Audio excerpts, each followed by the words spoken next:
Tonight, the lengths some people will go to catch a cheating spouse. Infidelity cases are becoming big business for private detectives. A private eye here in Omaha says it makes up more than half of his investigations. Tonight, we're going to follow him on one of his cases to see what it takes to catch a cheater. I'll just shadow him all night and see what he does. It's a Friday night. Private Detective Brett Pippin sits in the shadows. Where does it look like he's at now? Waiting for the evidence he needs to catch a cheating spouse. From what I'm being told by the client, he may have 2, 3 other women. The client is this woman. We've concealed her voice and identity to protect the ongoing investigation. She says, I wanted to make sure that I saw him with somebody else in order to believe it 100% in my head that it's actually happening. She thought that he was probably cheating on her, but she didn't really have proof. And then once everything came to light, then people started telling her things, and that's usually how it works. Now, hiring a private investigator to spy on a spouse may seem like an extreme measure, but family therapists say when relationships start faltering, trust is often the first thing to go. And you don't really know what your spouse may be doing or not doing, and you want to find out. Dr. Mark Ziegenbein says it's healthier for couples to discuss those issues, but he's not surprised so many people spy on their spouses.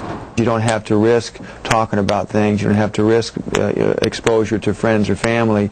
You can go to a store of sorts and you can get the equipment that you think you want to use. It's much more available than ever before to people. I think a lot of people are taking that option. Okay. We're on the move. For several weeks, private investigator Brett Pippin allowed KETV News Watch 7 to follow him on this case. He's watching for patterns. If I follow somebody for an extended period of time, then you start seeing their patterns and what they really do. If they go to a bar every night or some mistress or whatever. Pippin will secretly attach a global positioning device to his suspect's vehicle. 5 o'clock on a Wednesday morning, he makes the drop, sticking the GPS to the car. It's a risky mission he'll undertake each time the batteries die. We got him covered right now. We'll know where he's at all the time, you know. Pippin will spend hours, days, tracking his suspect, hoping for evidence he can deliver to his client. He says the mission takes strong instincts and a knack for blending in. People that are cheating are always looking around. After all, there's a reason they call them private eyes. I think that's the biggest thing is you learn how not to get caught. Now, we weren't able to reveal many details of the case we've been following. It is still under investigation. Pippin says people who do their own detective work could cross a line between snooping and stalking.